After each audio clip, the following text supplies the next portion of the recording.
আসসালামু আলাইকুম রহমতুল্লাহ। এই যে বিড়ালটি কিনে নিয়ে আসলাম, বিড়ালটির নাম হচ্ছে হিমালয়ান অরেঞ্জ। আমরা অবশ্য এখনও বিড়ালের নাম রেখে পারি নাই। বাচ্চারা তো বিড়াল খুব পছন্দ করে, আর আমাদের বাসার কাছেই বিড়ালের শপ রয়েছে। বিড়াল, কুকুর, পাখি সবই পাওয়া যায়। তা বিড়াল দেখে তারা তো না কিনেই পারছে না, তাই কিনে নিয়ে আসলাম। আর এই বিড়াল রাখার জন্য কি কি কিনছি সেগুলো দেখাচ্ছি।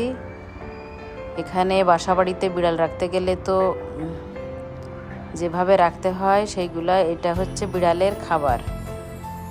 এখানে ক্যাট ফুড, আর এটা হচ্ছে বালু, এটা ঘ্রাণওয়ালা বালু। এই বালুটা এখানে এটার ভিতরে টয়লেট করলে গন্ধ থাকবে না। আর এটা হচ্ছে শ্যাম্পু বিড়ালের জন্য। আর একটা কিনছে যে ট্রের মতো, এটার ভিতরে বালু ঢেলে দিতে হবে বিড়াল টয়লেট করার জন্য। আর এটা হচ্ছে টয়লেট উঠানোর জন্য। এই যে তাহলে এখন প্যাকেটটা কেটে আমি এই বালুগুলো এই ট্রের ভিতরে ঢেলে দেব।